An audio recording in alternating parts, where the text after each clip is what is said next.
We usually meet the first Monday of the month.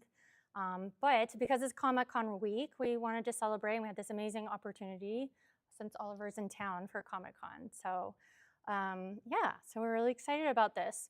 We're going to go through just a few announcements and some other things, and then we'll bring Oliver up. Oh, but of course I have to start with an icebreaker because that's, something fun. So my prompt for today is, what is your favorite story featuring a mushroom? And since it's Comic-Con week, this could be a comic book, a video game, TV show, movie, fiction book, or even a nonfiction book, right? Like Entangled Life, those are stories, right? Or, anything else, or from a documentary. So if you could appease me just a little bit and share with your neighbor of a story that you like that may include a mushroom in it, and then we'll share a little bit. You can talk to each other, and then.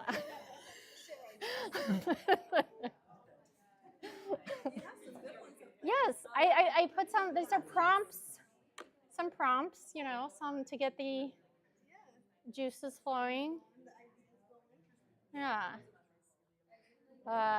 Some of them are both movies and books and TV shows. Is that one supposed to be The Last of Us? Yeah. Yeah. Yeah. Jim reminded me of Mario Brothers, so I was like, I put that one in there. You don't really think mushrooms when you think of Mario. Yeah. Yeah, yes, but that's right. Yeah, that's true. Oh, the creator said he was inspired by Alice of Wonderland, but kind of just broadly, not, of that, how it could be a magical kingdom. Yeah, that's basically what he was saying. Is that, he said mushrooms can bridge, like be the magical bridge, basically, between the real world and. Oh, cool. The way? The role that they've added Yeah. for is often less as a character and more as a bridge between Yes. reality and the signifier. That's a really good point. Yeah. That's a really good point. Yeah. Lots of cultures use it for like spiritual. That's true. Rituals. Yeah, absolutely. That's actually another one I had on here is, have you seen the comic book based off of the Watsons? What is it? It's called like Mycelium watsoni. I'll have to show it to you. The artwork is amazing. The artwork is like, what is the name of that guy? Like the early 20s, Max something or other. Do you know what I'm talking about? Like the cartoonist that kind of like Disney stole from? Yes. It's that style artwork, and it's like watercolor. The what? Like rubber hosey? Like yes. Yeah. I'll show you, because I almost put on here, I was like, but then I was like, Mario Brothers will be more recognizable. But the artwork is really beautiful. Yeah. Toad's probably the most famous personified mushroom, I'd say. It has a personality. Oh, which one? Toad. Oh, yeah. Absolutely. Yeah. Yep. He's got a slider. Oh, really? Nice. I love it. Okay. All right. So who is brave enough to share? We're a small audience, a small group here, right? We're all friends. Who is brave enough to share one of their favorites? Yes, please. I love The Wonderful Flight to the Mushroom Planet by Eleanor Cameron. I love it. I know, those are fun, like kind of 1940s, 1950s Cool. adventure books, young boys. I think we had a couple for sale at our bookstore, but yeah. Mom makes them like sandwiches to take in the spaceship with them when they go. It's really, really fun. I love that. I need to read it. Yes, that's awesome. Anyone else want to share? Yes, please. Well, of course, hobbits love mushrooms. Oh, yes. That's right. We couldn't remember whether it was in The Hobbit or in the first Lord of the Rings. Yeah, we'll take them all. Yeah. Another nerd. Anyone else? Yeah? Kind of a cop-out, but like the Dungeons and Dragons campaign that I'm in Yes. heavily features like one of our player characters is a circle of spores. What? That is so cool. The like big creator kind of world tree entity communicates to us players via the mycelium. Oh my God, I love this. Can I join your campaign? That is so cool. I almost convinced people to do like a woodland animal theme, but like, yeah, a whole mushroom one would be amazing. Yeah, that's so cool. Anyone else want to? Yeah, go ahead. Well, the one that so many of us ended up joining the Mycological Yeah. Society because of for the TV documentary on Netflix. Yeah. About the Oh, absolutely. fabulous fungi. Fantastic fungi. That's what got me. Yeah. Yes. That's an amazing documentary. And I think, at least for me, like it opened my eyes to how many aspects of fungi there are and how many different ways it's really, healing us and the planet and all that stuff. So, yeah, I love that one. Anyone else? Okay, that's okay. I won't call anyone. There's enough participation, so. Of course, our new favorite is this one. Yes, yes, absolutely. Yes. Yes, absolutely. So a couple of things. We are doing a collage workshop upcoming on August 3rd. And part of this that I wanted to share is that we're also looking at expanding our art offerings. And so we have a survey. So if you come to the workshop, there'll be a survey at the end, but also if you're not coming, you can still participate. And in the survey, it talks about, hey, what are the types of things? It has a ton of different options of classes that we could offer. And we're just trying to assess participation and people would be interested in a fungi-focused art classes. So if you want to take a photo of this QR code, otherwise I can send you the link later if you tell me you're interested in it. But we'd love to get your feedback to see sort of how we might shape the art area of our offerings.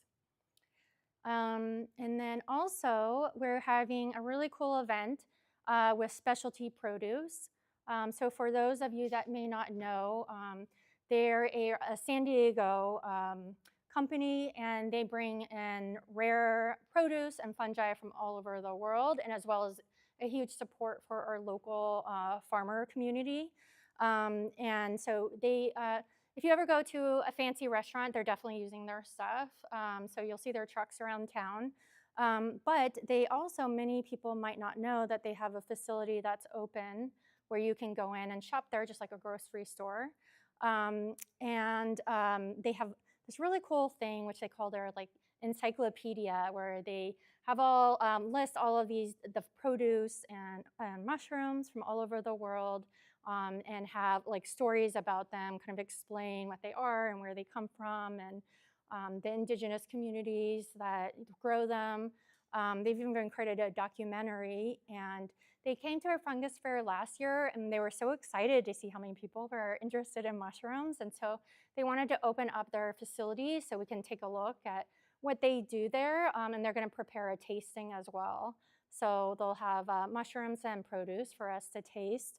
And this is a member event mainly because it needs to be a smaller, I think we'll only have 30 spots. So for members, we'll send out emails to sign up for this soon. And then if you aren't a member yet, there's another QR code here, or you could go to stmyco.org membership if you want to become a member and join us. And then September 11th, which is a Friday because the first Monday is Labor Day weekend, we're going to be having our low-tech cultivation workshop. And so this is really meant to be so that, like for example, I am very intimidated by growing mushrooms because there's so many, it's so easy to get like the contamination, and I'm pretty messy, as my husband will attest to. So, but he's going to really break it down for us. Dakota will be leading this workshop, who's a local grower, and he's going to really help us figure out, like, hey, even with just things you have around the house, you can very quickly learn how to grow mushrooms, and it's not too difficult, and we should all be inspired to start growing our own. And so I think it'll be a really great workshop in terms of breaking it down for layman people such as us to get started in this space. And the goal is not just to have something you can take home with you, like a grow bag, but then also know what to do with it after it's already produced, the fruitings. So should be a lot of fun. And members get a discount, another reason to sign up for a membership. And I'll send out some of the email and sign up for it a little bit later. And then, if you want to get even more involved, you can join our magical team of fungi helpers. And there's a sign-up sheet in the back, and also a sign more about our community and our organization and what we do here. But we'd love to have your help. So if anyone's interested in getting more involved, feel free to sign up. And we have all kinds of things that you can help with. And little, it's little things like maybe help set up for an event, which really just takes like a few minutes, or if you want to get more involved and be a part of one of our communities, like art or community science or culinary activities. So there's lots of stuff for everyone depending on what you're interested in. We also run forays during the rainy season where we go out and teach people how to identify mushrooms.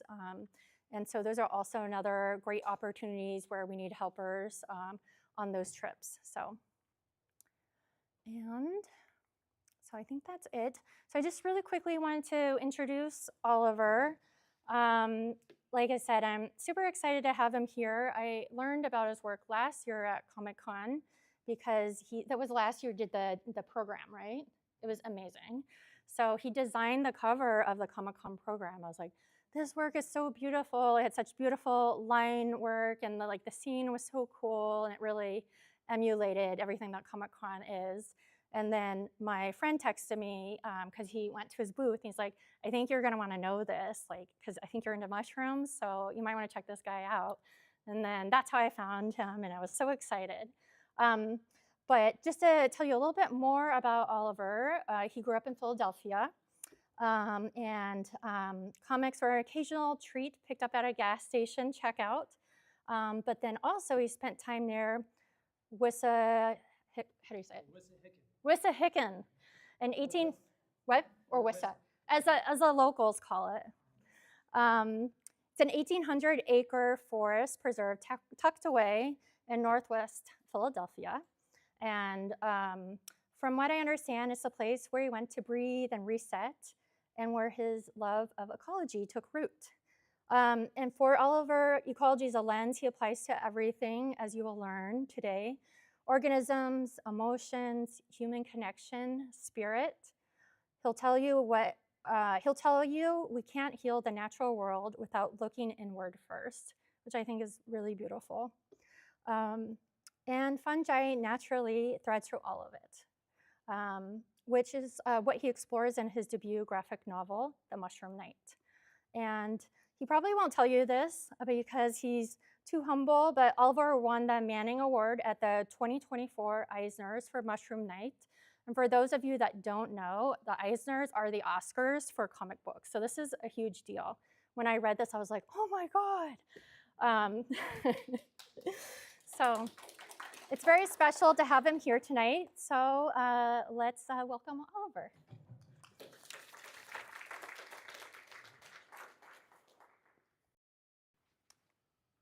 Thank you guys so much for having me here. It's so wonderful to see you all and to be in this beautiful park too. This is my first time to Balboa Park, and I only got to see it in the rideshare briefly going through, but it's really remarkable. You have this space, and I feel fortunate to be here. I was mentioning this earlier. Normally, I do these talks in front of comic book people. And in that case, in that context, I'm normally an ambassador to the natural world. I'm sort of talking to indoor kids, so to say, about the outdoors. And now it's kind of flipped, I think. So tonight, I look at myself as an ambassador for storytelling in general and comic books. And I guess I'll start by asking, anyone here ever read a comic book before? Oh, that's good. So we have some context for this. Great. Anyone read a comic in the past year? Okay, we're still doing well. Anyone read my comic before? All right, we'll see if we can change that by the end of this. That's okay. A bit of context. Well, I guess before then, I guess I'll just say a lot of tonight's going to be about the Mushroom Knight, and I'm going to use it as kind of the sandbox to unpack a lot of different concepts. But a key word that I'm going to mention a lot is ecology. And I kind of got a sneak preview earlier when I was signing some books, but is anyone here an ecologist? Maybe? Yeah, we have 2 ecologists. That's amazing. Would you guys want to hazard a definition for the word ecology, perhaps? Take a stab at it. I don't want to put you on the spot, so you can say no. I have a textbook one written down, but. Say it's study of connectedness. And Ooh, that's my definition of it. I think that's perfect. Do you want to add to that? See, that I think is really remarkable, the connectedness. I think that's really crucial and important, and that's something I didn't actually know that the word ecology meant growing up. I think a lot of layman people, think that ecology is like, oh, you study bugs and leaves or something like that, It's more about the things, but it's about the relationships of the things. It's what's going on when they relate. And in that way, ecology has a pretty cool overlap with storytelling, because storytellers are a little bit like ecologists often of the human world. But stories are all about relationships and interconnectivity. You don't have drama without relating. A story that's just, maybe the shortest story you could ever tell is I am, or it is, or we are. But that's a pretty boring story. And then maybe the shortest one would just be I, or we, or us. And that's more of a transcendental state of being. It's more of an kind of story. But really, all drama comes from things in conflict with each other, things relating to each other. So as I talk about storytelling tonight, since you guys are more ecologically minded, maybe you can see some of the connections there. And when you think of storytelling, you think of ecology, and you think of what stories are often about, which is humanity, you could kind of look at a lot of our myths and folklore throughout time, even comic books, as roadmaps, talking about who we are, talking about our inner lives and our inner selves. So whereas ecology might often focus on the outside world, I'd also maybe have you think tonight of this catchphrase that I like using called the ecology of consciousness. Because I think the ecology of our inner beings are often really connected to the ecology of the outside. I think it's part and parcel one and the same. I'm going to reiterate this later. I don't think there's like human beings in the natural world. I think human beings are the natural world. There's not a differentiation. We build buildings, we wear clothes, we have technology and stuff like that, but it all comes from nature. We're part and parcel one of this big, beautiful expressions. So that's going to be also a theme of this talk. I also kind of over-prepared. I think I have about 90 slides, so I'll probably just fast forward through some of them, so bear with me. There's a picture of me being a little silly and showing off a couple little fungal friends. Does anyone want to hazard a guess at identifying them? I know that's kind of hard. Where are they from? They are from the Pacific Northwest, specifically Olympia, Washington, which is where I'm currently based out of. There are some ribbing along the top of the parasol, and you can kind of see the fringe at the bottom there too. But I'm kind of putting you on the spot, and I actually don't know what they are. So if we don't have an answer, we're going to keep going. They're from someplace where it rains. Yeah, there you go. And it was raining. A little bit about my background, just to give you some context of my own personal story, as you'll understand me in context of my artwork. I cut my teeth really as an animator. I went to school for animation. I really like stop motion and puppet animation and constructing little things.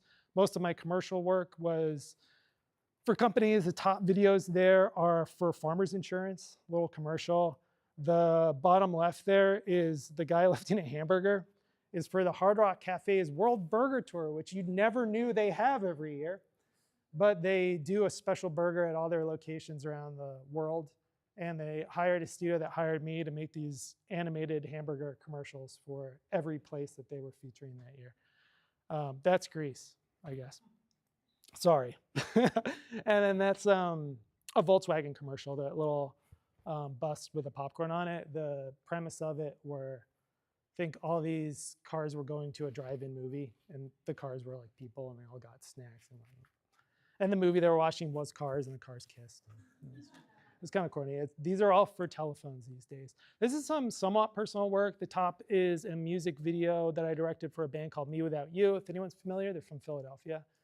Below that is a clip from a feature film I directed called The Romantic. To the right is from a Christmas short film I directed called The Holly and the Ivy. And below that was for a music video for a Philadelphia performer, Joshua Thomas. don't know if I'll actually be able to play this part here, but this is sort of a fun project. Can you guys hear that at all? That's the band Green Day. And if you see that screen behind them, I was hired out to do animation that played behind them on tour.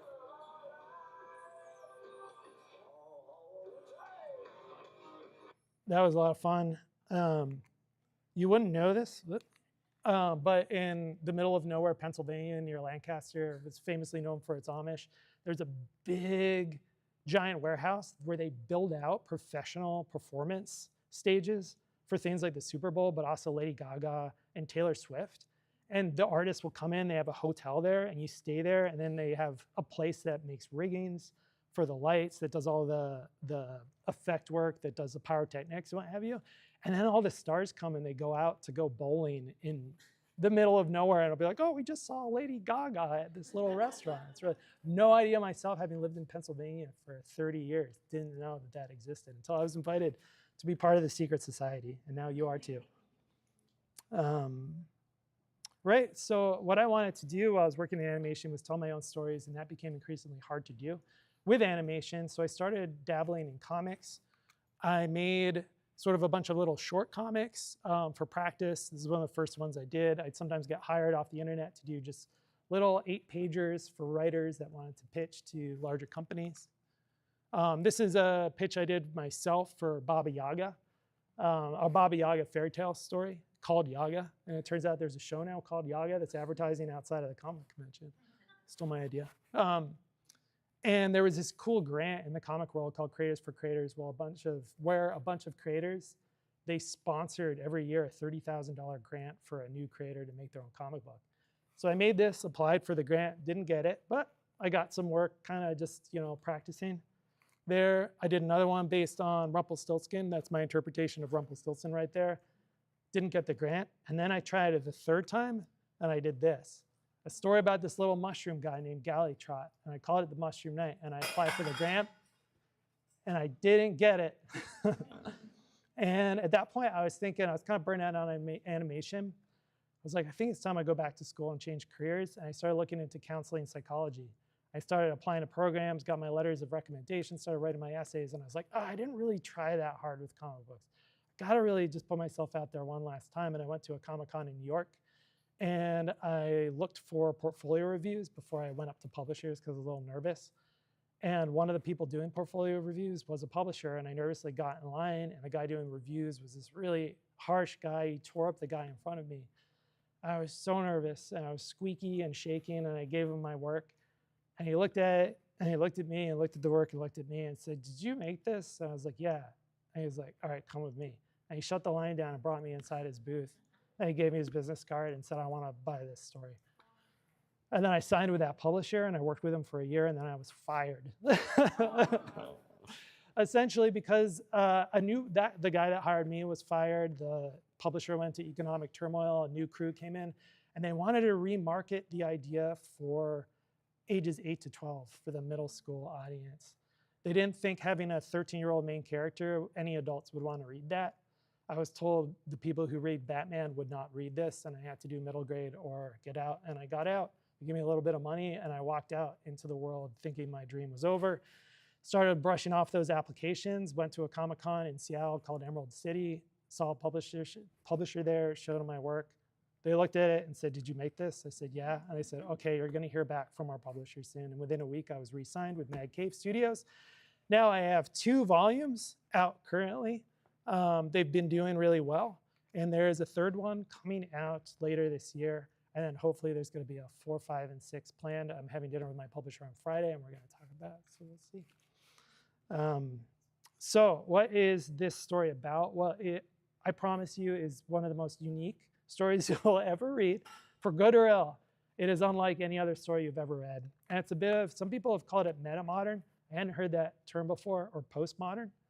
But it's the idea that you take something somewhat familiar, like a concept, and you juxtapose it with something else, or you change the context so it's a little new and a little edgier, or a little brought into our world. A good example might be The Watchmen. It's a famous comic book by a man named Alan Moore, who wrote it, and Dave Gibbons.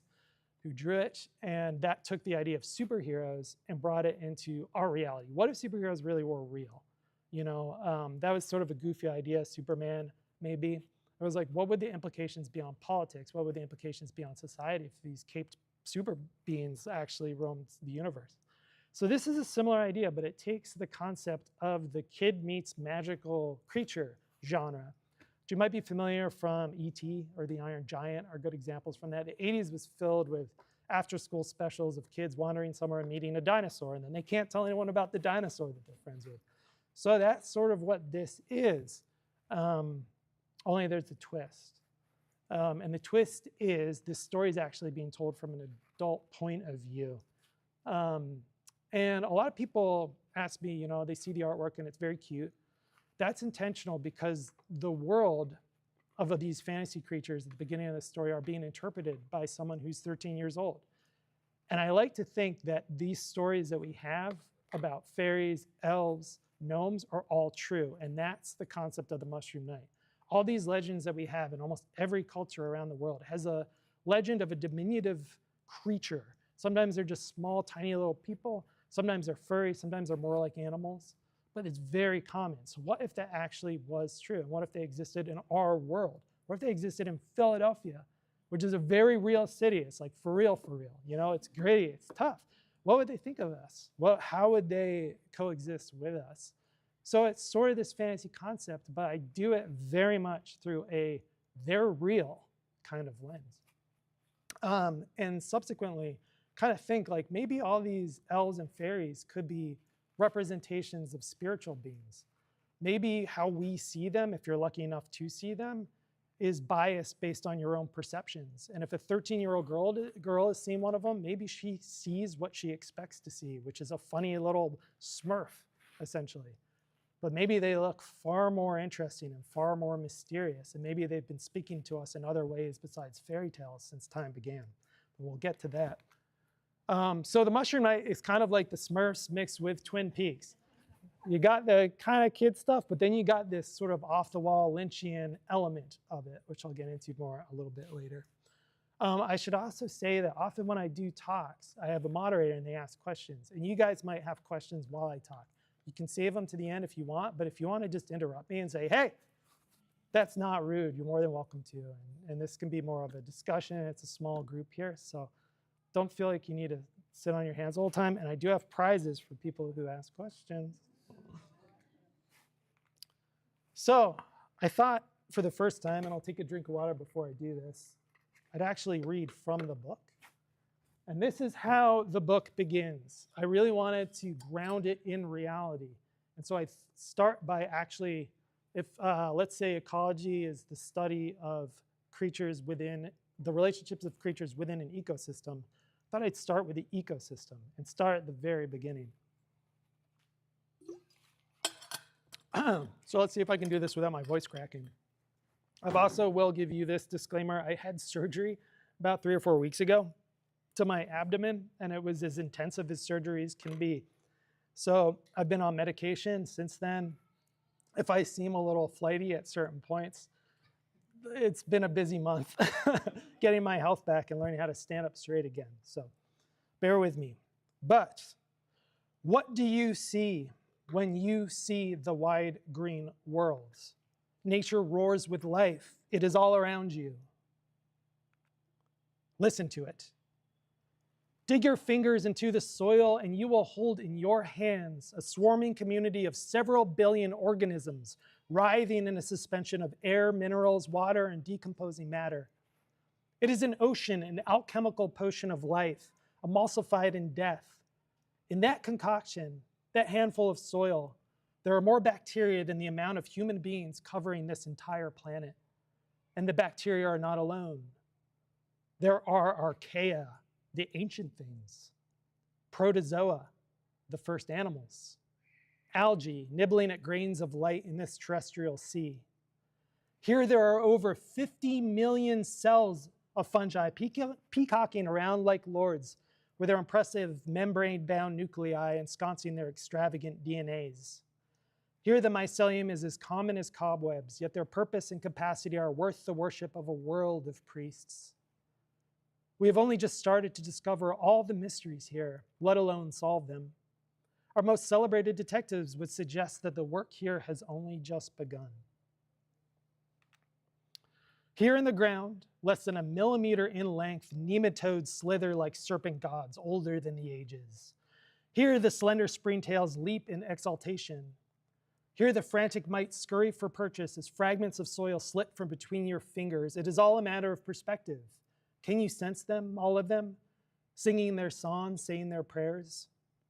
Move out and you may detect a tickle from the larger fauna, the ants, beetles, an earthworm if you're lucky, all wondering in their own way who is knocking at their door and knowing intuitively that it is you. These uncountable creatures, all with jobs so crucial that were they to strike, everything would fall and death would reign. And this is not all of them. And this is just the dirt. Have you met the ichneumon wasp and recoiled in fear? You need not. That is an ovipositor, not a sting, meant for laying eggs on the body of a chubby caterpillar who fears her rightly. For when those eggs hatch, there will be a grisly feast. Yet the massive hickory-horned devil pays her no mind. He rattles his prickers in a fierce display, but it is all a ruse. They are harmless. See him munching the buttonbush leaves. He has a jolly appetite, for when he pupates into the regal moth, his mouth will not function. He will live off his fat storages until he breeds and falls to death. The nodding trillium, the pileated woodpecker, the noble red fox, high prince of the wooded lands. Have you met the dryad saddle, the northern short-tailed shrew, the great green hemlock riddled and wounded with adelgids from afar? I could go on and on and on and on and on and on. Step back, take it in, and understand. There are wheels here, turning in wheels, suspended in a field of balance, stretching from each corner of infinity into a phenomenal tower of life. Every actor in this active pageant, from the amoebas in the water to the sycamore trees drenching their roots from up above, have learned their lines over eons of push and pull, of give and take, each one in accordance to each other. In this way, life persists. The tower thrives and existence takes shape right before our very eyes and beyond our very eyes. For there are things here in the tower of life that dwell just beyond the edge of human perception, wrought in a parallel vibration not every soul can sense. Creatures that will drag you down to the deepest places and raise you high to the golden heavens above. Follow me.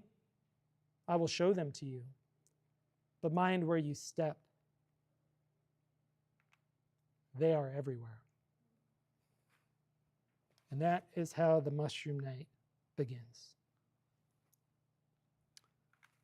And it continues with this little critter, Gallytrot the gardener. He's the first character that we really meet in Mushroom Night, and he's on a quest when we first meet him. He's been dispatched from the Godel village of Pertwee to recover the candlefly, which is a mysterious crystal of unusual properties that has been stolen by his friend. Gallytrot is noble, intelligent, but unwise. He's still very young, and many things go over his head physically and literally. And as I said, Gallytrot is part of a community of gnomes who live in the forest. I call them Godels, but they're really pronounced Goodles. Anyone here speak German? I can't do the glottal stuff. Oop. Goodles? Is that close? I just wind up embarrassing myself. They're named after the mathematician Kurt Gödel. I feel sorry, Kurt. But they have villages in the woods that look like this, quaint little fairy tale houses, and they have their own societies and governments. And the Godels are charged with sort of looking after the sandbox or the ecosystem that us humans play in so frivolously sometimes. They look at us as godlings, children, as if we are not fully adult yet in our maturation as a species. And they're supposed to keep everything going in the ecosystem until we learn how to grow up. But Gallytrot is not a Gödel. He is a tridipid, a creature that I made up. They are fungal creatures. They are not actually mushrooms, and we'll get to that later, but what galley trout wears on his hat is a helmet. It's not actually, a mushroom cap containing spores. And there's three kinds of tritopids. They were created by the Godels. First, there are the Magi, who are a bit of like the gnome CIA. They do all the magic and they keep everything going, and they're sort of the intelligence network. There's also the Knights, who are sort of the Marshall Wayne of the tritopids.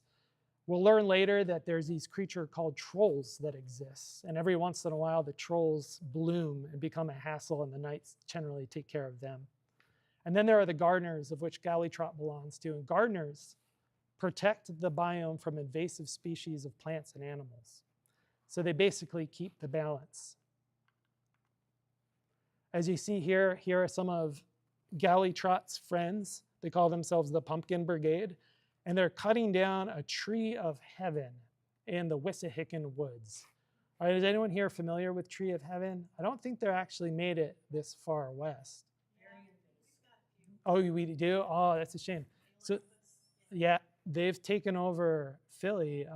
Then the folks, the friends of the Wissahickon who tend to this preserve that I'll talk about later are they're hard to remove because if you just cut one down, they sucker. So it's really, you have to either dig up the roots or you can hack and squirt what they're doing, basically a poison at a certain time of year when they're going to draw into the roots and will kill them. But what's also really interesting about these trees is a bit of a tangent. But Philadelphia was also hit with an epidemic of an invasive bug called the spotted lanternfly.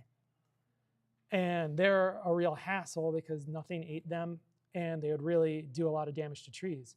But they also particularly like the Tree of Heaven. And the Tree of Heaven are jokingly called the Tree of Hell because they're really hard to get rid of. They're really damaging to the local trees that are native to the area. But one weird thing about them, so these spotted lanternflies that are actually really beautiful bugs, they're really gorgeous. They swarm on trees and they bite into the bark and they suck out the sugar from the trees. And then they excrete the sugar in what they call dew, which is sort of a nice name for it. But what's weird about it is the dew, because of its sugar content, grows a black mold. So you'll go walking through the Wissahickon and there'll be a Tree of Heaven that's completely dead and black. And they also sprinkled the dew on all the plants around it. So there's like this blast area where it's just black death all around. And it is so evocative when you see something like that in the woods. It's out of a fairy tale. Like, oh my gosh, why is this tree? You see a dead tree and it kind of looks like a living tree sometimes. This is a different story altogether. So here they are being good little tritopids, and they're taking care of that one there.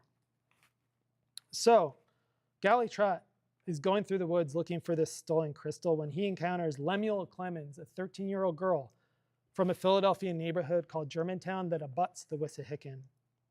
And she is looking for her missing dog, Beans. And instead, she encounters galley trout. Now, her dog went missing before the start of the story, so we sort of meet her through galley trout's perspective, and she is a massive giant to him and somewhat intimidating.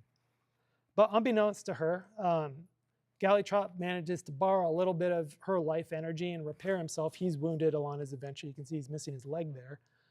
And subsequently, he's able to get home safe, but he promises he's going to return and find her somewhere in the human realm and basically do her 3 favors, grant her 3 boons for her help.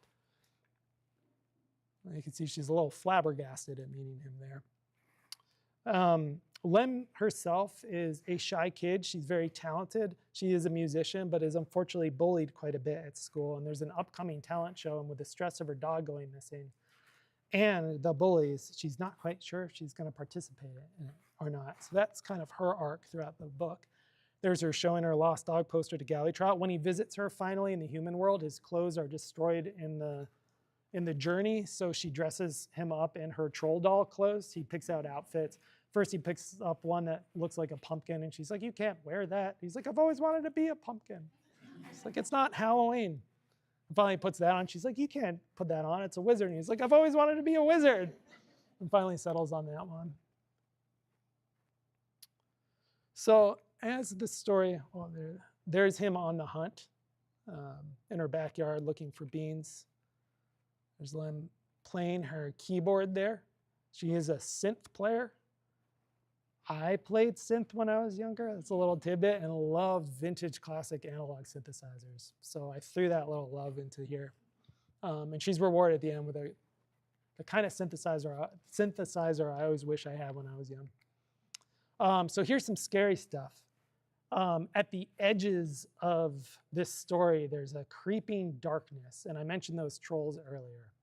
But I also mentioned that the Godels are responsible for protecting basically the sandbox that humans are playing in somewhat irresponsibly. And maybe there are some of these Godels who are getting tired of the cost and burden that their society has taking care of us humans. And maybe they plan to do something about it. And to give you a little sneak preview on that, I did mention that Gallitrot's job is protecting the biome from invasive species of plants and animals. Well, what do you think the most invasive species is on the face of our planet? Yeah, so Gallitrot eventually is going to be faced with a decision. Is he going to be our guardian angel, or is he going to be an angel of death? So I mentioned that, with ecology, it takes place in an ecosystem. So I'm going to talk a little bit about the ecosystem that this story takes place in, and that is the city of Philadelphia. Anyone visit ever? Yeah, we got one visitor. Anyone know anything about Philadelphia too, maybe? Cheesesteaks, rowdy sports fans? South Street, yes, where all the hippies meet. Oh, I was born at, well, I wasn't born in downtown, but I grew up in downtown. I do not. It's like one of the oldest camps for inner city kids from Philly. Yeah, it's really cool. And were you a part of it? Yeah, I was a kid counselor. Wow, that's really cool. So you lived in downtown for a while. Yeah. Did you go to downtown high school? No. Okay. Got it. Well, I'm a graduate of downtown high school. And yeah, oh, I know Victory. Yeah, many fun times at Victory Brew Company. And here, slide this down. Almost. That counts as asking a question. You get a pin. Well, he asked if I knew Downingtown, and he's from my hometown. So I think Philadelphia is one of the most beautiful cities on the planet. It's an incredibly magic city. You bike around Philadelphia, it's super flat, and there's always something marvelous to see. Marvelous, a loose definition of that word, maybe. But it's also a very violent city. It's a very gritty city. It's a very polluted city. And it has a lot of problems. And I'm pretty upfront about that because I do love the city, and I think telling the truth and love is important. And it's really an interesting place for this story to take place. For a long time, I lived maybe a stone's throw away from the largest open-air drug market in the country during the height of the opium epidemic. And so that was hard. And a lot of my friends who I loved were social workers and librarians and teachers. And they were on the forefront of some of the most brutal stuff you can really witness or take part in humans. That's really our ragged edge right there, And it's tough, And when I say like the Mushroom Night, may it not be for kids, it's because our world isn't PG-13. And Philadelphia is not a PG-13 city. And sometimes I think children's entertainment is great, but sometimes it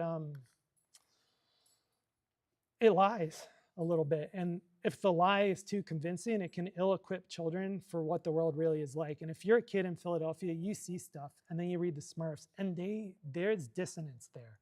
And they sense it. They know they're not being told the truth. What they experience in their day-to-day life isn't what a lot of the stories that are marketed towards children are allowed to tell them. Because if those stories had that content in it, they would be rated R and for adults. You could talk about The Wire being maybe one of the most realistic urban dramas, and it's not for kids. Yet there's a season dedicated to the school system and all what the kids experience in it. So their stories often are, denied to them, and that is heartbreaking to me in a certain way. And so it's a really tough call when IDW is the name of the publisher. They're a really big publisher, and they're like, make this for kids. What they're saying is, take the teeth out. And to me, at that point, even with my first big break, I was like, I can't do it. I can't do it. I can't take out the teeth. you know, because I felt I'd be betraying my neighbors, you know, and that was tough. But these are streets that I rode my bike through a lot. And to me, they're beautiful and they're also gross. They're both, you know, but they're also really fun. And there's so much life and vibrancy and creativity. And block parties in Philly are something else. You know, they're just something else. The community spirit is still alive in Philadelphia. They still have the kind of barbecues that are an oil drum cut in half. They're not meant to have in your backyard. They're meant for the whole community to share in. And that to me is really cool. And so that's the ecosystem, you know. It's here, the Frankfurt Deli Grocery. And I also thought I should showcase some of like the richer neighborhoods that are really pretty, because Philadelphia is also really gorgeous. It's historical. And it's not all kind of like rough and tumble. There are like really kind of pristine, really neat looking spaces. And after living in the Fishtown, Kensington area for about 10 years, I finally, last stop in Philly was Germantown, which is all the way in the northwest. So I was close to what was called the River Wards, or the Delaware River on this side of the city, kind of that boundary, and then I was on the other side. And what's cool about Germantown is, one, there's all these buildings made out of something called Germantown schist, which is a special kind of mineral that they pull out of the Wissahickon. And you can see it in the top one there, but there's also a lot of Tudor style architecture, which I cribbed when I was designing the gnome villages. I thought it would be kind of a cool homage to this neighborhood that was really close there, that, you know, and there's a lot of German fairy tales and stories, so, you know, it kind of went part and parcel. But really the star of the show here, the jewel of Philadelphia, is the Wissahickon Woodlands, which is about 2,000 acres of nature preserve. That is so immersive. It's like words can't describe it. And what's really amazing about this place, like it makes Central Park in New York, I think, look like a joke. It's like, yeah, this is a city park. This is like jaw-dropping and expansive. And you will be you think you're in the middle of nowhere. And then you like come out one end and there's like a hot dog stand and people cursing at each other and like Doritos spilled on the ground. And then you go back in and it's like, oh, again, like I'm here.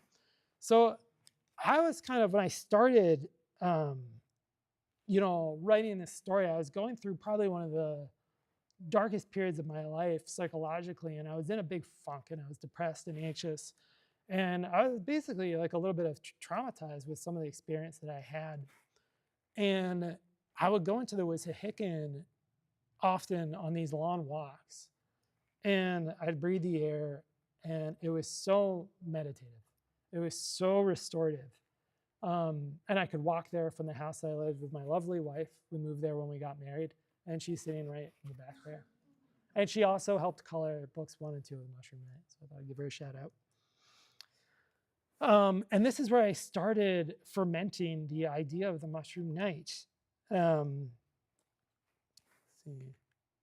Here's another shot. This is one of the walking trails. Is it beautiful in the winter? I tell you, the photos don't do it justice. This is the actual Wissahickon Creek itself.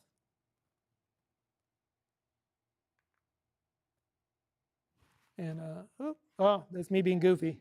Spoiler, I'm weird.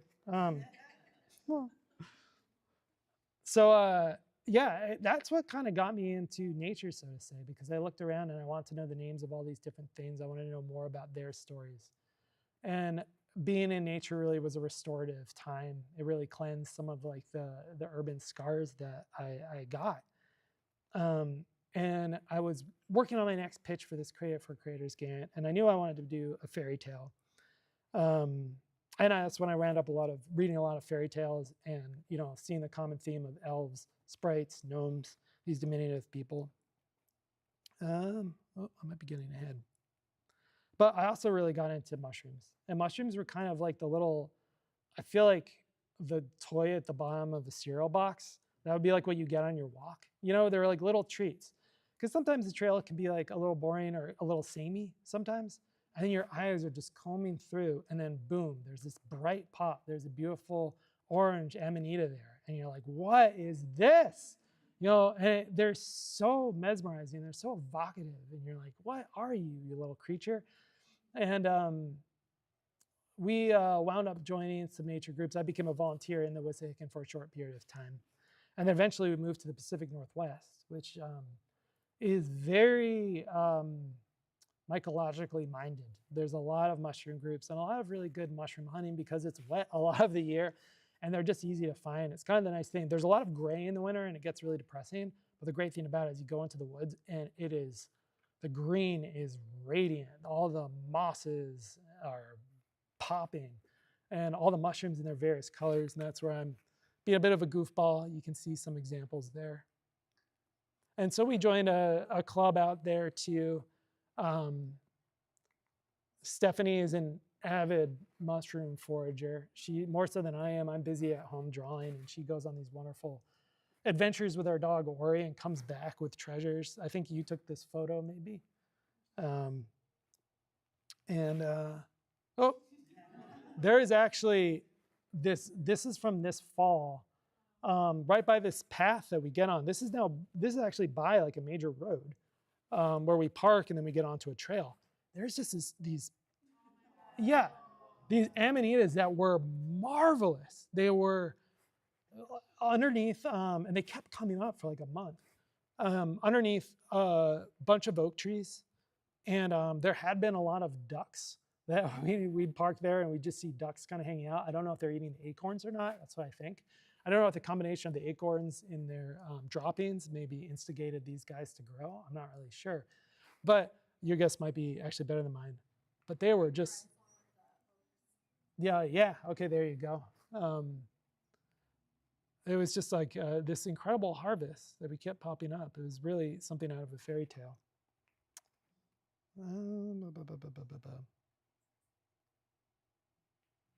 Yeah, so I think like, you know, you guys probably have thought this yourself, but they have so much personality, don't they? That it really is easy to anthropomorphize some of them. You know, like some seem kind of like happy, some seem sad, some seem sort of menacing. Oh, these guys are lobster mushrooms. Steph, do you want to talk about them quickly? That's her hand in the photo. Yeah, so it's actually a combination of mushrooms because it is usually one type.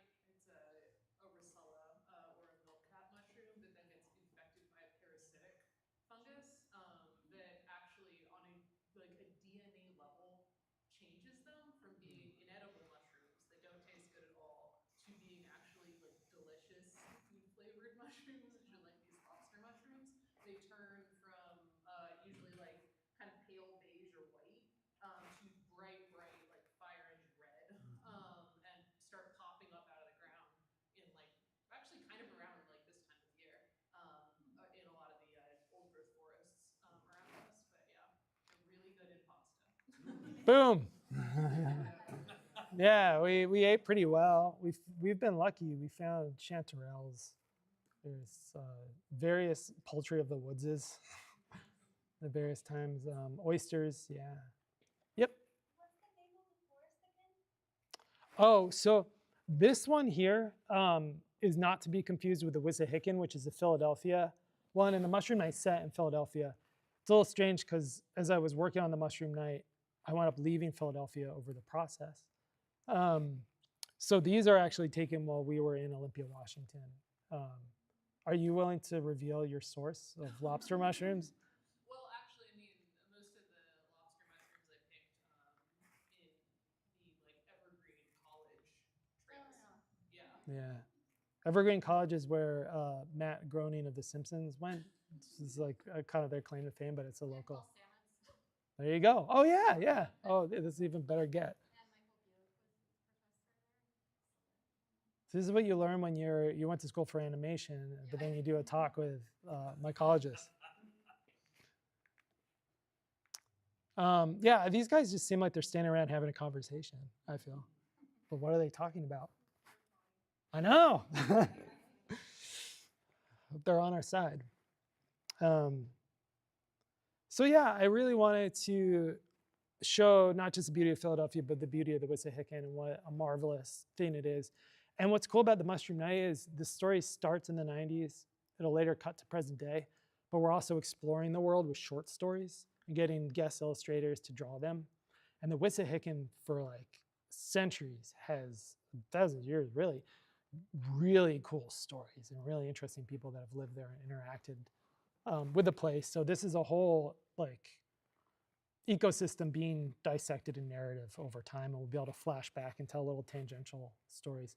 One of the first doomsday cult in America was formed in the Wissahickon by a wizard named Kelpius, who him and a bunch of women that he somehow ensorcelled went off into the woods and had their little cult, and he lived and what have you. So he's going to be a character at some point. That was, I think, 300 years ago. 400 years ago. Here's Lamb in her neighborhood. I think I called the grocery store there Svankmeyer's based on my favorite animator. He's a Czech animator named Jan Svankmajer. I get to sneak some of those stuff in there. So these are the Godels hard at work. They call our trash scrum. These are scrum miners that go into the water and pull out all our plastic trash. Here's another shot in Philly. This is a SEPTA bus, which is a Philadelphia staple. You can see the Lost Dog poster there for beans. It also gives you a sense of some of the urban grit. And this is a clash between him and a Cooper's hawk that's taking place in Germantown at night. So in making a fairy tale, I did want to do my homework. And so I did do some studying over like how mushrooms, play into culture over the years. And also fairies. And there's a lot more fairy stories than there are mushroom stories. Mushrooms are kind of enigmatic, and it's interesting the role that they have in stories. Oftentimes, they show up as kind of like kind of a sign that things are about to get weird, I want to say. They're a marker of a liminal space. Often they're a point where like something magical is about to happen, but they're not usually anthropomorphized. They're not usually people. And I think part of that is maybe of course, the psychedelic connotation with mushrooms, but also just seeing a fairy ring. You're like, and because they come and go so fast sometimes, that they really do seem magical, like a gateway just opened up. And why are they in a ring? Why are they in a circle? That really is evocative. But they do suggest, sometimes poison, sometimes medicine, sometimes magic. They also symbolize life and death. They have a role in death and in decomposition as well. And so you'll find that they represent that in stories too. Also, antibiotics, come from the fungal kingdom. These are kind of a strange copy of really beautiful rock illustrations from Tassili and Najir. I don't know if you guys have seen them before. They look kind of mushroom capped. We have absolutely no idea, what these are of, but it's kind of interesting to think of. They might be holding arrows. They might be sheep-headed, but maybe people were starting to dream of mushroom people back then. Here's another image from the same place, and this is a really evocative image because it does look like he's sort of nicknamed the mushroom shaman.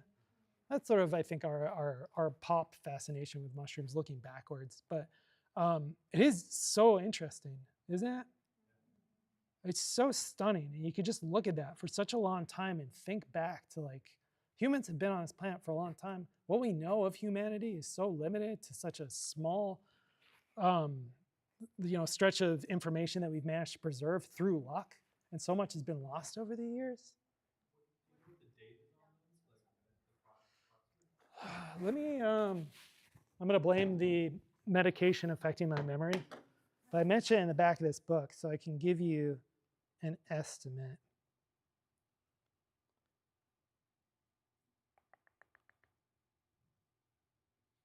And that's northern. 8,000 years ago. Yeah. Northern Africa, right? Yep.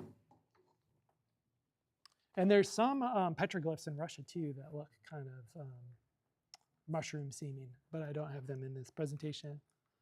Yeah, it's a beautiful little drawing. So you see stuff like this, and you can see why the story of Mushroom Night started getting more footing in my mind. Here's from The War of the Mushrooms, which is a Russian fairy story. Sometimes it's told kind of as a poem, and it's kind of sort of silly, and it plays on words a little bit of these guys. But I thought this illustration was really cool. I believe that's Ivan Bilibin. So I included, anyone recognize who this is? Yeah, what is Dionysus the god of? Oh, ho, ho, is he? I think the Greeks and the Romans got it a little wrong. Because what makes wine wine? Yeah, fungi. Without the fungal kingdom, your grape juice would just be grape juice. And this is a guy who doesn't just drink grape juice, he drinks wine. And so I think it's also, this might come into like a subplot Mushroom Night later on, but the idea of like a lot of the Dionysian cults, a lot of their chthonic ceremonies and stuff like that being more tied culturally to mushrooms, I think, than wine. Yeah.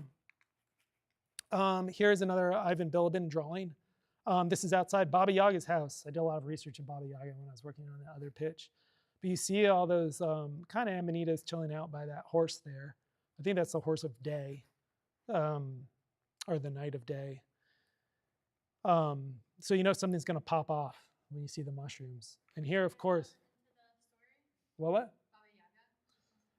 Oh, I don't know. Maybe. I still have like this. You know, when you work on something, you really develop a relationship with the material and you kind of think you know these characters.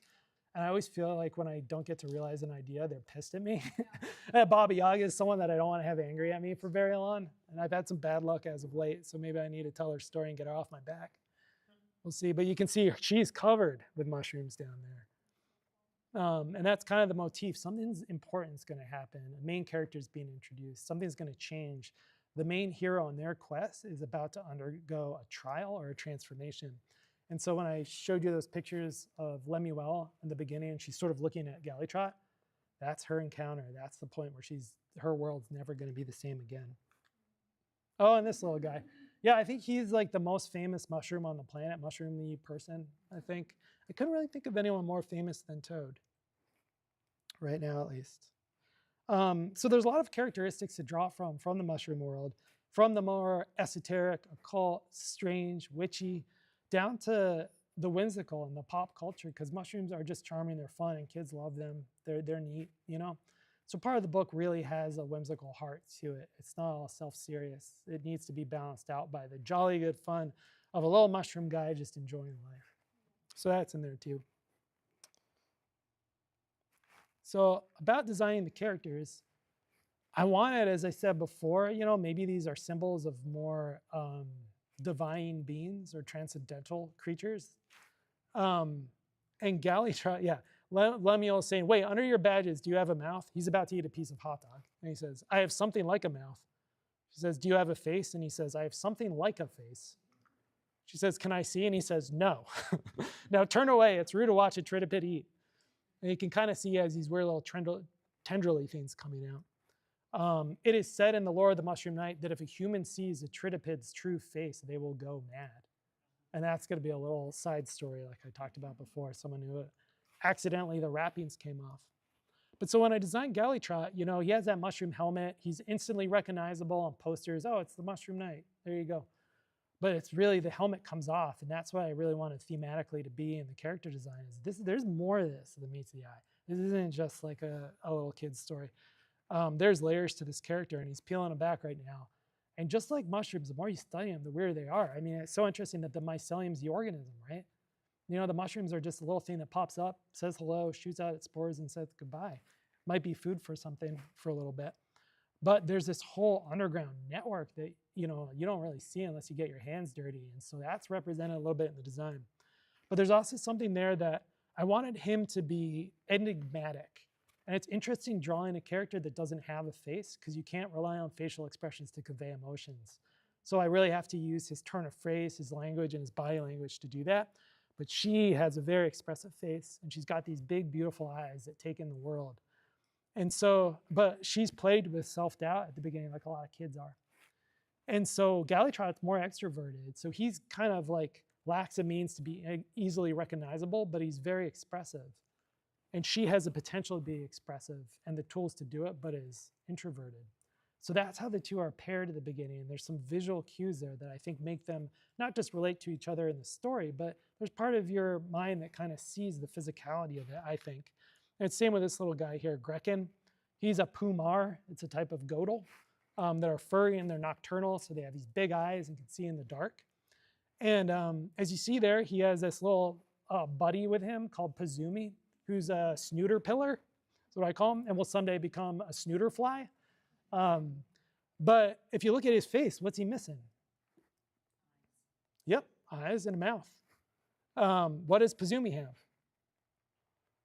A big nose and a mouth. And the mouth actually, Pazumi really likes eating cheese, and whenever there's cheese, they make their cheese from other animals besides cows. You'll learn that later. Her mouth gets cartoonishly big. So she has a nose and mouth, and he's missing a nose and mouth. So together, there's this little visual metaphor tying the two together. And he's coming of age too in this story. And so both of them together need each other to kind of be wholly expressive in this world. So that's one of the fun things when you get to illustrate what you write. You get to find ways to kind of like throw some depth into that and kind of, I think, enter into the back door of the subconscious and speak to people that way. This character is the one that stole that magical crystal from the gnome village, and she's kind of a betrayer. She's deceptive, and she herself is very enigmatic. Her name is Erdegaud. And when I drew her, I wound up drawing a devil, and I thought that fit kind of. And she's what's a Godel ranger, so they're kind of the lookout crew and the scouts. They hang out in the trees and can fly, and they alert like the various factions within the gnome kingdom about, you know, like, oh no, we've got a stray cat heading in from this quadrant. It's coming in. We got to do something about that before it wreaks havoc on us. So all of them are these red little devils, and I thought, oh, wouldn't it be interesting if the idea of the contemporary devil came from humans seeing these little things, you know, and inspired it. Someone just got scared, like, what is that? And that's where the actual origin of the devil comes from other stuff. But I thought that link was kind of cool. And here is one of the rattlesnake in the mailbox at the end of the first volume. We see that this story is actually being remembered from present day, and Lemuel's all grown up, and she's lost in her adult life. And she's seeking counsel from a therapist in this and telling her story. And she's not going to be able to find herself in her adult life until she travels back in time and figures out what she learned that maybe isn't correct in her childhood. And that's why the story is being told from the child's perspective at the beginning. But most of the bulk of it's going to be told from this timeline.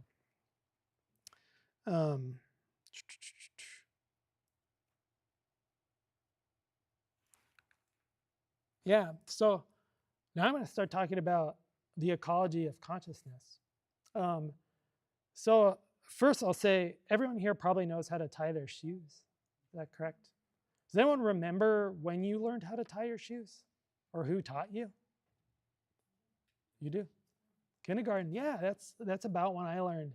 I remember there was like a little wooden thing with holes in it that they had the laces up and you practice on it. You know, instead of a shoe, you tie on this thing. It's a weird memory I have. But I use it as an example because everyone knows how to tie a shoe, but few people remember how. Now, the human brain is a remarkable learning machine, especially when we're young, and we learn so much. We absorb so much. And some of it's directly taught to us in schools or by our parents or churches or community groups. But a lot of it, I would say the bulk of everything we learn as a kid is unconscious. It's taught to us through observation. We sense, we smell, we look, we see, we touch, and we hear, and we hear. And we hear things sometimes that we weren't supposed to, or we see the truth that's dissonant to something that's being taught to us. You know, we're taught to share as kids. If I say we should share as adults, I'm a communist all of a sudden, right? You know? So what went wrong? What actually changed? And they can see the hypocrisy so clearly. I think there's a world of kids sometimes and a world of adults, and both pretend they don't know what the others know, you know, because it makes both of them feel safe. But what Lemuel is doing in this story is going back and figuring out what laces she learned how to tie the wrong way. And that's sort of what we do through the psychological process, I think. I did mention that I was going to go back to school for counseling psychology. So that plays a role in the story too. And more I hear about psychedelic mushrooms being used in counseling psychology. One of my friends is actually goes around lecturing on that topic, especially the role that psychedelics can play in death and coping with death.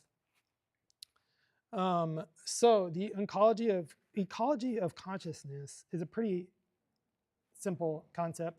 You may have thought about this or heard about it before. There's even a new burgeoning psychological field called psychological ecology. And there's not really a firm definition of that yet. But people are starting to draw parallels now that, hey, inside of ourselves is an ecosystem of thoughts, of feelings, and personalities.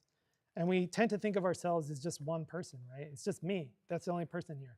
And you might have heard of like the id, the ego, and the superego. Those are maybe a little antiquated there, but it was sort of an idea of breaking up the idea of self into different impulses that some you're more aware of, some aren't. But now there's even psychological schools of thought like internal family systems. Is anyone familiar with that? IFS is what it's called in shorthand. Was the idea is you might have developed a whole set of personalities, and this isn't looked at in like a multiple personality disorder kind of way, which is itself its own different thing. But the idea is that you might, have parts of yourself that defend you and protect you, that you're sometimes unaware that they're defending or protecting you, but it might be the reason why you turn down doing something like a presentation because you're nervous and you don't want to be judged. And why don't you want to be judged? Well, because I was judged as a kid. I do presentations and kids would make fun of me because I was a nerd, But until I untie that knot of childhood, I'm just reacting on these impulses of like, I don't think I want to do it. No, and then you miss out on life. And sometimes some of the things we learn to protect ourselves can really be detrimental to ourselves, to our loved ones, to our health and happiness, So a big theme of the Mushroom Night is the ecology of consciousness, because I think the ecosystem of our inner world directly corresponds to the ecosystem of the outer world. Before there's trash on the ground in Philadelphia, there is someone brokenhearted that throws the trash on the ground. It's where it comes from.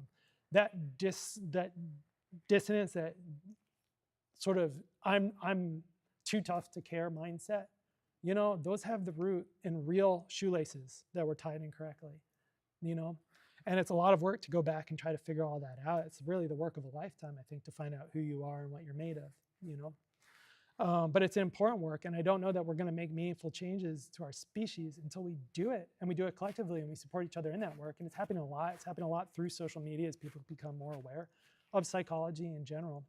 But that's a big part of the story is, I think, myth and storytelling have been important parts of human society from the get-go. And they've, I think, been sort of like a substrate that we use to digest the outside world, that we used to, almost like mushrooms using their mycelium to secrete enzymes and break down tree bark or something like that into food. We use story as a digestive enzyme to break down traumas into things that we can digest and pay attention to. Look at how popular horror movies are right now. It's crazy. 2 indie horror movies outdid 2 comic book blockbusters that weren't blockbusters. They flopped. The Star Wars movie flopped, but people went and saw, I don't know, really scary stuff. I was too scared to see them. And why? What is that speaking to in the moment? What are the horrors that people are actually feeling and these anxieties that are being released in story? And so we've created religious texts and myths and stories that I think are roadmaps to the ecology of human mind. Just like you might use a map to go out in the woods and you might mark off, oh, here's where I found the good mushrooms, and here's where I ate the mushrooms that gave me diarrhea, not going back there, You can do that in your heart and in your mind, and those maps, I think, are really crucial. I think that's why we're drawn to stories. We're trying to figure ourselves out. And one thing that I love about humans, and I will always say this, human beings are my favorite animal. Out of every animal on this planet, I love humans so much because our job is really hard.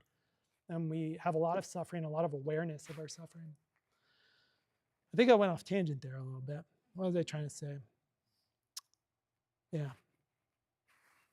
Steph, what was I trying to say? You don't know? Okay. Yeah. I'll just move on to a definition, or just sort of things, treasures I've found, thinking about the ecology of consciousness in this story. Human beings are not outside of the natural world. We are the natural world. That's non-debatable. And I think we won't see meaningful change in our environment until people realize it. We're shooting our own foot, There's nothing we can do to the outside world that won't in some way impact our life, And I don't think we're ever going to tech our way out of it. I don't think, and what life would that be? We just live in like an air-conditioned hut or something and grow all these weird foods with AI or something. At a certain point, it's like, what is stopping us from actually being sustainable within our own selves? What is happening inside of us directly corresponds to what is happening in the physical world. To heal the outside, we must heal the inside. When I was a kid, we grew up very tech utopian. There's a big ecological movement in the 80s and 90s, and I was raised on a lot of the media like Captain Planet, You know, it's like, oh, we're going to save the planet. We're going to do all these things. And later it's like, oh, we're going to look at the ways that technology are doing fantastic things. They're going to, you know, and maybe they are, and maybe they will help. But it doesn't solve for the ragged edge of society, you know. And until that's really nursed and healed, I think we're going to still have a lot of trouble. One of the things I've learned in the ecology of consciousness that human beings are love-seeking animals. We often get lost along the path. We are prone to seek love unconsciously in the wrong places. I'm going to just create this character right now. He's a president of the wealthiest country on the planet. And he likes gold stuff. And he likes power. And he likes beautiful women and beauty pageants and razzle-dazzle and diamonds and jewelry, you know. What does he actually love and what is he looking for, you know, inside himself? And what has he denied, which is probably self-love. And without that, you start walking down a path and you try to get something else. And ain't nothing can compare to self-love and the love of friends and family and community. There's nothing as good. There's nothing as good. Human beings are love-seeking animals. We need it. And that is a major theme of Mushroom Night. Another thing I learned is that there are no good or bad people, just healthy and unhealthy ones. And this is probably the second most controversial statements I'll put up here.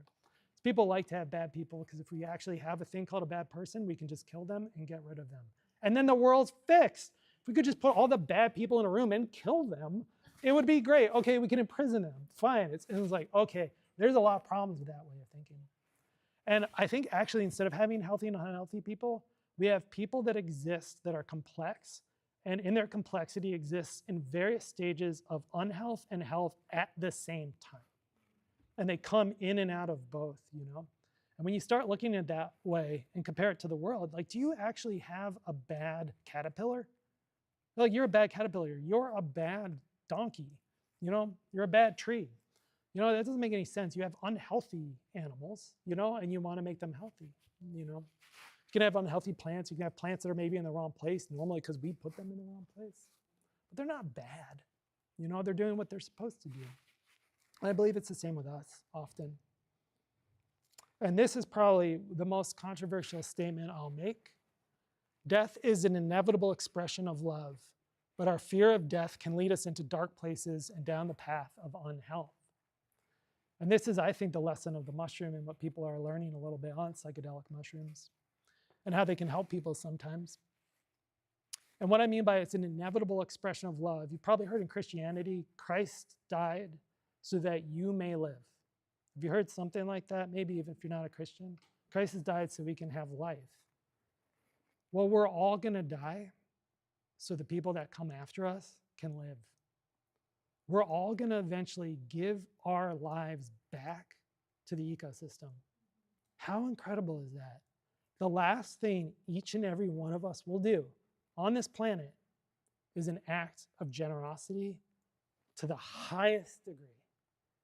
The biggest sacrifice you can make, because if everyone that was ever alive, every animal, every plant was still alive, this planet would be toast. You know, there's not enough room. It's someone else's turn on the Xbox.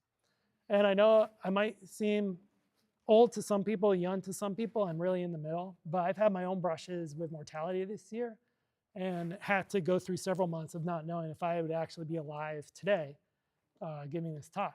So I'm not saying this from a place of naivety. I've looked at it and sat in the abode of death and talked to the angels and begged for mercy. But our fear of death can be problematic. And I think at the end of the day, love and death are two sides of the same coin. And our lack of balance between the two of them leads us into the environmental crisis that we have today, because we're over-consuming because we're afraid of death, or we're lacking love and we're trying to find it in the wrong places. So if you stick with the journey of the Mushroom Night, that's where it's going to go. It's a spoiler. And the last one, storytelling, myth, folklore, and religious texts are maps of our internal landscapes. They can lead us to healing, peace, and prosperity. We're all storytellers. You know, I'm a professional storyteller, but really, your brain uses story every day. Anytime you engage with someone or something, your brain categorizes it. It puts it into a narrative. It's really, when I say, it's a substrate that our consciousness exists in. It's the water that the fish of our thoughts swim in. It's how I'm able to talk to you right now. This whole thing's just been a story. And how you tell the stories of yourself where you came from, how you think, how you feel, and how you relate to other people really determine your experience of this wonderful thing we call life. And at that, I'm going to call it quits and open it up to Q&A. Thank you very much.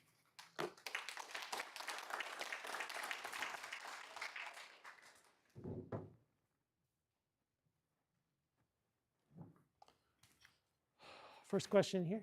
The nature reserve Mhm. that's in Philadelphia, Mhm. are you allowed to harvest mushrooms there? It's a good question. I'm not totally sure. I haven't myself. To be honest with you, it's not a great place for finding mushrooms, I think, because a lot of people harvest them. There are edible ones that do grow there, and there are some mushroom societies that are around now that weren't when I was part of it. I signed up and was actually part of the administration of the park a little. I'm not myself administering, but I was the schlub that went out and moved rocks and stuff and blazed trails when they got rained out or something like that. And I didn't necessarily see a policy, but usually it's leave no trace, and that also kind of means don't take anything out of here. I also forgot a bit in the story when I was wandering through the woods, coming up with the idea for it. One of the things that inspired it were people at the time were building fairy houses. Are you familiar? They're kind of like little, sometimes they're just made of wood, sometimes they bought them at like the craft store, but would leave them at the base of trees or in the branches or whatever. And they became kind of community like art projects. Like kids would leave like a toy and someone would leave pebbles or what have you, so they change and grow. And then the friends of the Wissahickon would take them, throw them out because they're trash. I mean, it's a gray area, I guess. But it was neat because you'd see it slowly grow and then it would disappear. And it was almost like a little invisible civilization was constructing little houses, and then they'd go and you'd be like, why didn't I see it anymore? Is it a full moon? Was it a full moon? But yeah, there are, I know for a fact, some people that did wood forage, I think chanterelles, and there was another edible there from the Wissahickon, and would sell them at farmers markets, which I think is kind of like a dodgy thing a little bit. So many places. There are places in Southern California where they will have a sign that says, do not take mushrooms. Yeah. Do not even take them out of the earth. Yeah, yeah. But in national forests, you can. So Mhm. what was it? Is it a state or like what is it essentially? Oh, it's a good question. I think it's under the city's municipalities. I think so, yeah. I believe so. National forest, you can take up to like a quart's bag for personal use. You're not supposed to sell them. Yeah, it's good if you have a basket, of course, or something to shake the spores out if you can. Oh, you were first. Oh, by the way, whoops, almost forgot. You get a prize. This is an orange fantasy amanita.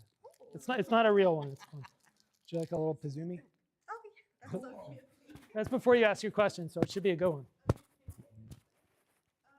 Was there like a piece of scientific literature or like a journal or something that you looked into when you were designing like the mushroom helmets on your characters, or was there something that like really inspired you to create the helmets for the little characters?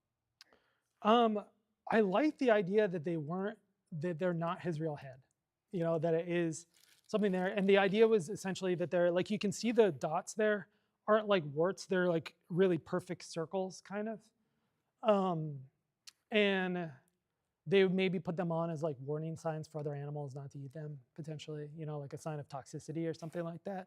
Or also so they could flag each other as little beads of red when they're working in the forest together. They're also kind of like hard hats, you know, a little bit. But I like the ruse. So you look and just like on the covers, like, oh, it's a cute mushroom guy or something like that. And then like he takes his helmet off and you're like, oh, okay. And they also sometimes wear different hats, you know?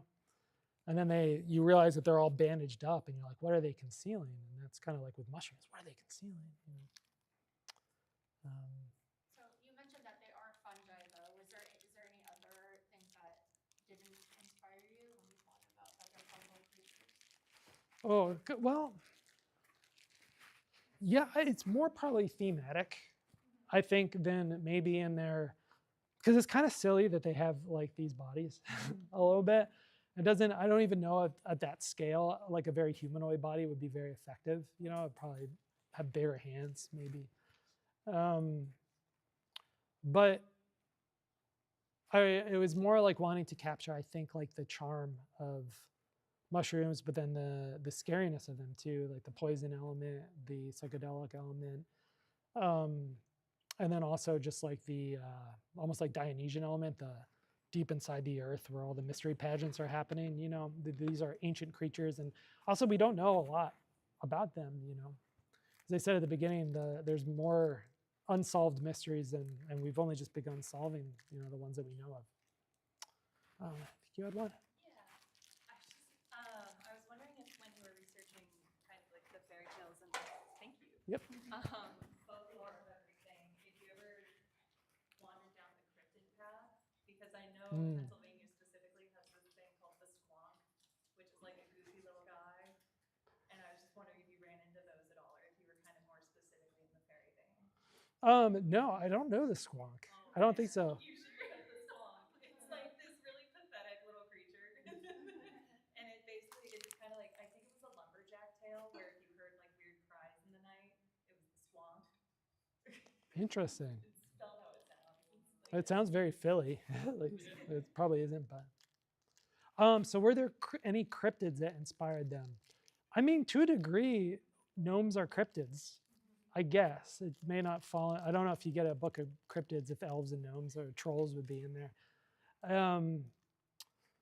No, I guess maybe that I live in the Pacific Northwest, I should like find some reason to put Bigfoot in there, maybe. But yeah, right now at the start, you've seen an elf, but you didn't know that they were an elf. And you mostly see these gnomes. And are you guys familiar with the book, The Secret Life of Gnomes, by any chance?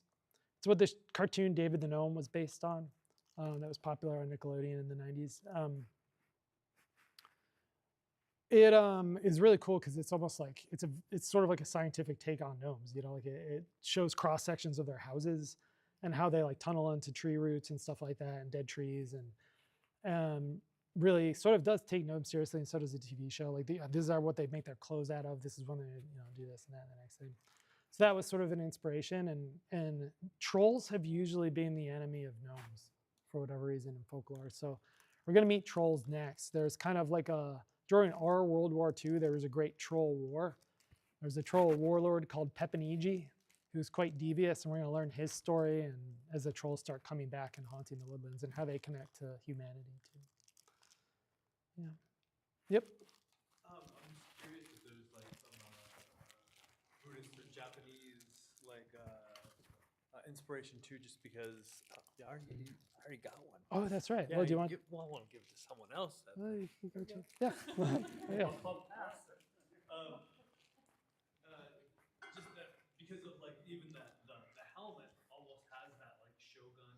Right. And you also like on the looked like it was in like almost like a meditative pose. So I was just curious if you had some Buddhist or Japanese inspiration to some of this too. You mentioned. No, not particularly. If anything, I've probably been more influenced by Hinduism, I think, and some of the stories through that.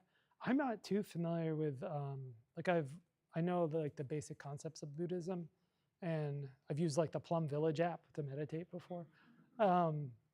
But so that may have like filtered into just some of the ecology of consciousness stuff that I was talking about a little bit. But even as far as like the like Gallitrot's hat, I actually doubled it up. It's kind of weird because he has like two caps on each other, because I kind of didn't want to draw that parallel too much. And I knew it kind of looked like it kind of, but aside from like the cultural appropriation, it just seemed like I wanted to make something that was not just totally cribbed from humans a little bit. Actually, there's a funny line later on in a volume that I haven't fully written yet, but in my notes I wrote, and Lemuel is talking to Gallitrot, and she's like, wait a second, you speak English? And he said, yeah. So she's like, how? And he's like, we invented it. And she goes, you invented English? And he says, we invented language. And that's so some of like the architecture that they have in their villages aren't based on ours. Ours is based on theirs. That they're sort of a place of inspiration that we've taken our notes from instead of vice versa. Yep. Here's a world-building question related to that. Do you have thoughts of what the gnomes have been using to create their homes and create their clothes and their Yeah, I have a little bit, and it's tough. It's really like I did a lot of research about like things dropping from trees and like what damage takes when you're small. I was like, you know, if an ant falls out of a tree, it doesn't die necessarily, you know, because of physics. And it's tough because you can really get in the weeds with stuff, and I particularly can trip myself up and be like, oh, this is not accurate.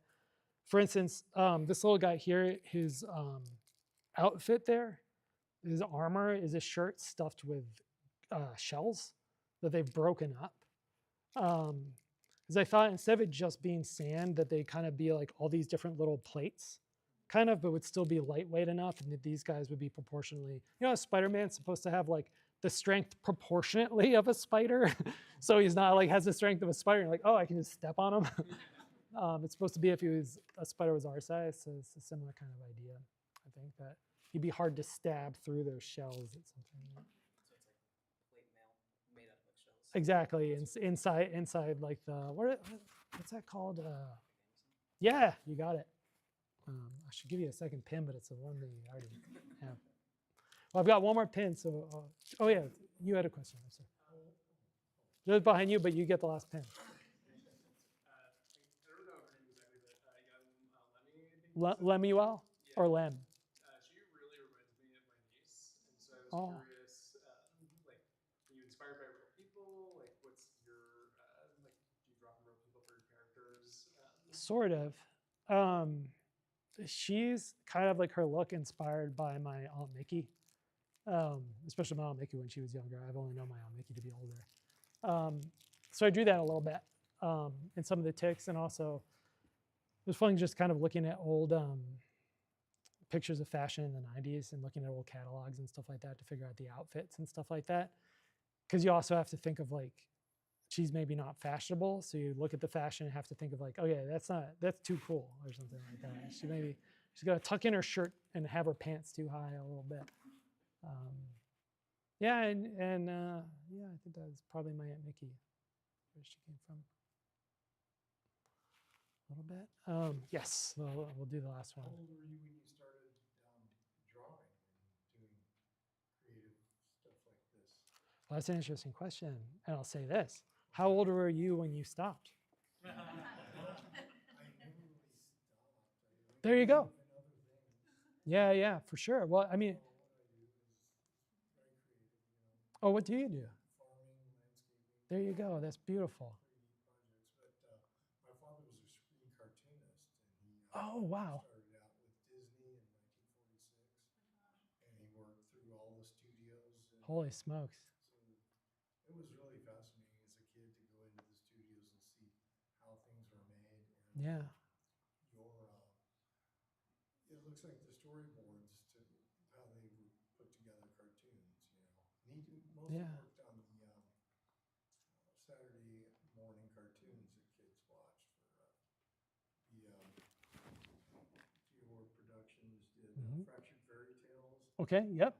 Bullwick on Rock. Yeah, of course. George of the Jungle and Super Chicken. Mm. And then, So a lot of the mid-century modern kind of. Yeah. For Disney, Alice in Wonderland, you know. But it was fascinating. So it's really neat to see that you're carrying it on. And they didn't have computers back in those days. Mhm. So, but how much computerization do you use when you draw? Do you do most of your drawing yourself then? Yeah. So I illustrated the book. To answer your first question, though, is being a bit cheeky, but the reason why is because I think, like, I never stopped drawing. So people say when you start, it's like, oh, most kids draw for a little bit. I think a lot of stuff like singing, dancing is like, if you're a dancer, when did you start dancing? It's like, you probably were dancing as a kid. You just, stuck to it. And I'm sure you could probably draw traces of your passions and your creativity to way back when, And for your second question, it's pretty much all digital. So this was drawn on what's called a Cintiq, which is a monitor you can draw on. I have a brush. It's called Stumpy Pencil, and it looks like It looks like a stumpy pencil. It's really nice to sketch with. And then I use my own custom making brush that I kind of built in Photoshop to mimic basically like a micron or like a technical pen. The style of comic that I work in is called Linclair. It's a Franco-Belgian style. If you look at a lot of European comics, they look like this, meaning they don't have a lot of black like fills. There's not a lot of shadows.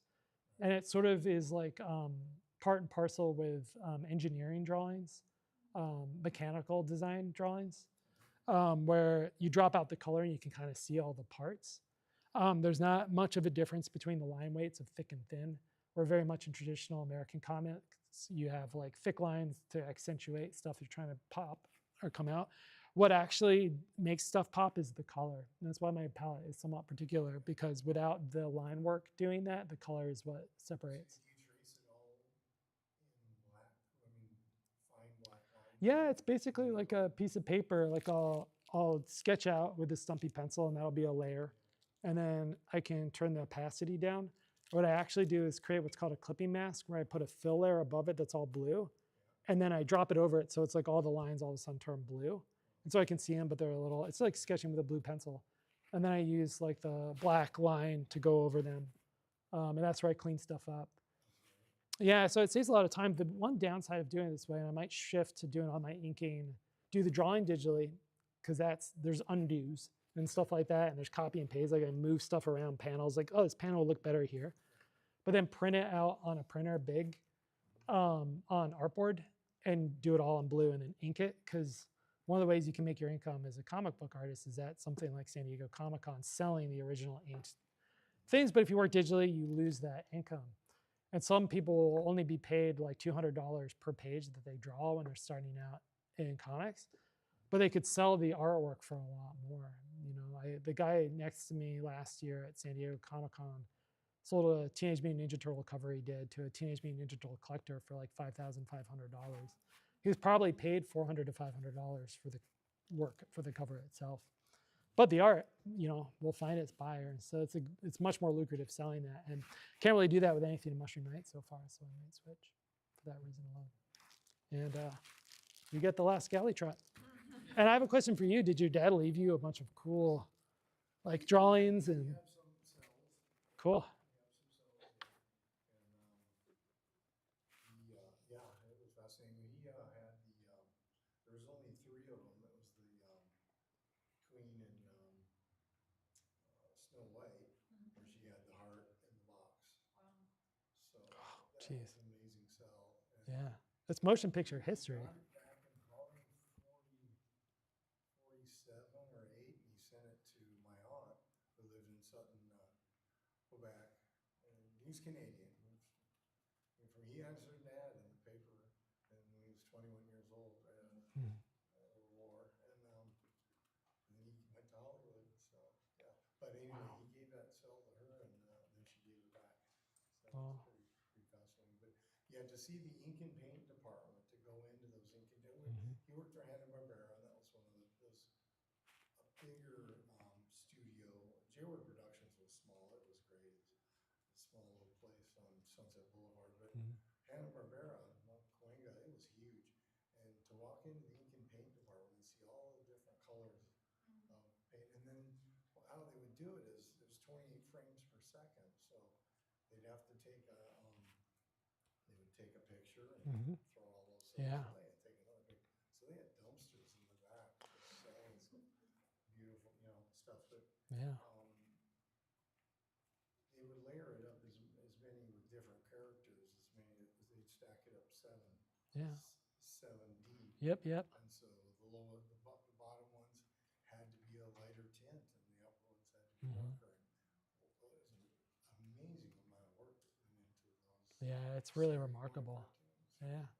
He worked on the Smurfs too. Oh wow, that's cool. Yeah, animation is a phenomenal art. So it was great to. I was just down here in San Diego, and I looked at my thing. I thought, okay, I'll come, but I'm glad I did. So Yeah. I mean, if the person taking out the trash of that studio saved those, they could get a table at San Diego Comic-Con and leave with hundreds of thousands of dollars at this point. No, it was. I mean, I think about it now. There was honestly in the back of Hanna-Barbera, there was at least 6 or 8 dumpsters that they would